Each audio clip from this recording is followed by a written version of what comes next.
Bueno, ya estamos aquí con Matías Tombolini, que es candidato a diputado nacional por el Frente Un País. Seguimos conociendo las propuestas económicas de los candidatos para las elecciones del 22 de octubre. ¿Qué tal, Matías? ¿Cómo andás? ¿Qué tal? ¿Cómo están? Gracias por estar aquí. No, gracias por invitarme. Aparte, con un exalumno siempre es un gusto.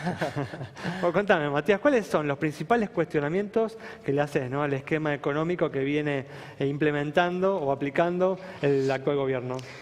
Mira, nosotros lo que planteamos tiene que ver con un conjunto de cuestiones, en realidad, que parten desde un lugar que vale decir que aquellas personas que vemos la economía con cierta seriedad entendemos que había un conjunto de aspectos de orden macroeconómico que había que ordenar, que era necesario ordenar. Ganar a Daniel, ganar a Sergio, ganar a Margarita o ganar como ganó Mauricio, cualquiera de ellos hubiera tenido que generar una salida del cepo en una dirección determinada, cualquiera de ellos hubiera tenido que resolver el problema de los holdouts, muy probablemente avanzar en algún tipo de regularización de activos sin declarar luego de un periodo de tiempo en donde no pasa por la presión fiscal, sino por este sesgo contra la protección de la propiedad privada que aparecía justamente en el gobierno anterior. Y hay una nota de pie de página que tiene que ver con repasar justamente cuando la teoría se aleja de la realidad. Vos fíjate, si uno mira la relación entre el precio y el incentivo, decimos, por ejemplo, ¿los agentes económicos reaccionan ante el precio como el principal incentivo? ¿Ustedes dirían? Sí. Hay una teoría, precios inflexibles, la inflexibilidad de los precios a la baja o algo así, una tesis doctoral al respecto de alguien que está sentado en esta mesa o algo parecido. Ahora bien, lo que sigue es, si los agentes económicos reaccionan ante el incentivo de precio como el principal incentivo, ¿por qué el blanqueo de Cristina, que era mucho más barato, fue 25, 30 veces peor en términos de performance que el blanqueo de Mauricio, que costaba 10% contra 1%, y Cristina marcó 2.000, casi 600 millones de dólares de blanqueo con el SEDIN, 27 meses, contra el blanqueo de Macri, que en poco menos de un año juntó casi 117.000 millones de dólares. Bueno, claramente hay algo que no está en el precio que tiene que ver con una percepción, con la percepción que hace a la protección de la propiedad privada y que además nos cuenta el valor de la política en la determinación de la decisión de los agentes económicos. Entonces, quien nos está mirando,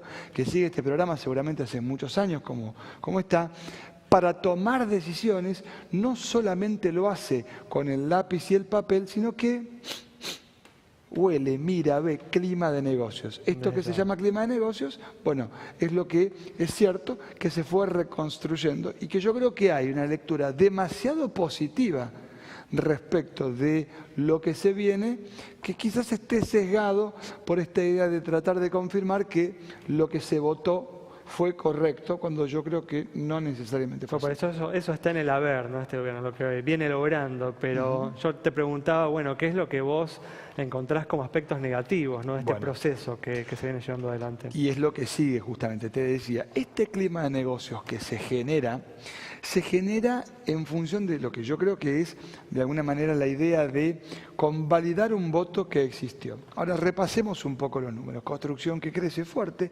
campo que crece fuerte, pero el comercio que le cuesta muchísimo despegar.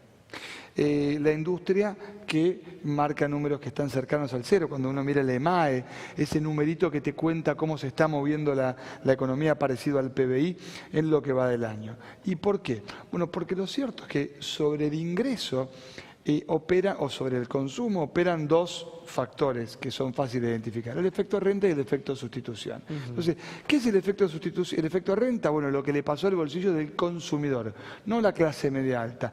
En promedio, ¿qué pasó? Los sueldos fueron más despacio que los precios, acumulando desde que asumió Macri hasta hoy.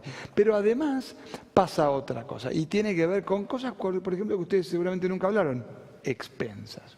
¿Cómo? Claro, porque cuando ciertos servicios aumentan mucho más que el resto de los precios, el agua aumentó 283% el año pasado, la luz 253% en Capital Federal, tiene un efecto que va más allá del efecto renta y es el efecto de sustitución. Es decir, de tu salario vos destinás una parte para pagar servicios que antes no destinabas. Y por eso te queda menos disponible para consumir. Claro. De modo que hay allí en la implementación del ajuste tarifario, para mí, una falla enorme por parte del gobierno que no tiene en el consumo puesto su foco. Como que hubiera sido más gradual en ese proceso.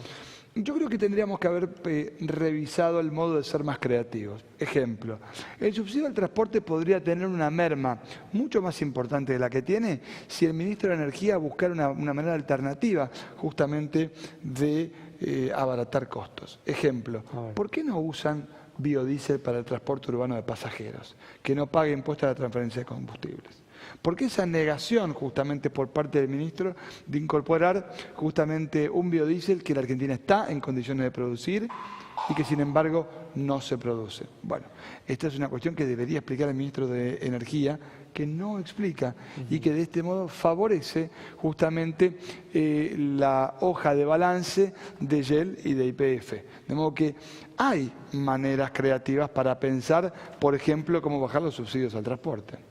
Matías, esta semana se presentó el presupuesto para 2018, hubo una discusión muy fuerte en diputados. Si ya estuvieras ocupando tu banca, seguramente hubieras participado de esa discusión. ¿Estarías de acuerdo con ese presupuesto? ¿Qué cosas le criticarías?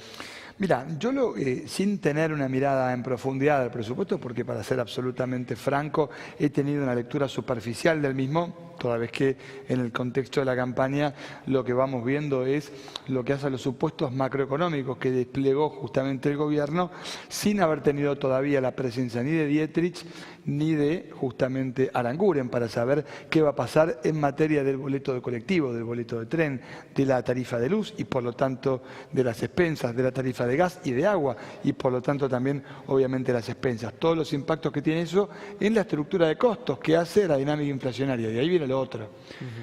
Argentina dice que punta contra punta el año que viene en el supuesto macroeconómico establece 10%. Promedio 15,7%. Saben en casa que el promedio como arrastra siempre meses del año anterior, solamente te queda 10% cuando tomás enero-diciembre del 18. Claro. Ahora, ahí hay una primera cuestión. ¿Cuánto te paga el gobierno para que te quedes en pesos hoy a 250 días? Bueno, ya hablábamos de eso, ¿no? El 27%. Bueno, ¿y qué inflación te dice el gobierno que espera para el próximo año? 15%. 15% en promedio. 15 de promedio, 10 punta contra punta. Entonces, vos que nos estás mirando, que sos un inversor bursátil, pero que también tenés tu dinero en inversiones reales, yo te pregunto, ¿vas a pintar el frente del local? ¿Vas a cambiar la caramelera del Maxi Kiosco allí en Villa Urquiza? ¿O te vas a hacer una colocación en un fondo común de inversión de renta fija, que seguramente es una gran opción y es el mejor modo de derivar tus ahorros? Bueno, no parece que sea un mecanismo que incentive justamente la producción, porque además tiene un antecedente. No hay en América Latina ningún parámetro, ni siquiera la tasa Selic de Brasil le sacó la distancia que promete justamente lo que hoy promete la LEVAC contra la inflación esperada en la Argentina. Un tema delicado, se nos está acabando el tiempo, pero bueno, eso está relacionado desde ya con el enorme déficit fiscal que existe, ¿no?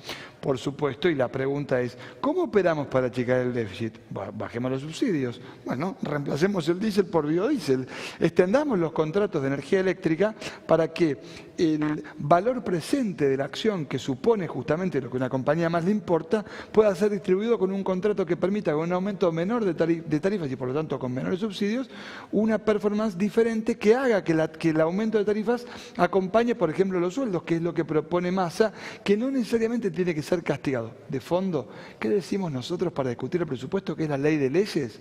Empecemos en Argentina a discutir ideas y dejemos de discutir personas. Muchas gracias, Matías. Nos vamos entonces con las propuestas de Matías Tombolini, candidato a diputado nacional por el Frente Un País. Nos reencontramos el próximo miércoles a las 20:30 aquí en Metro.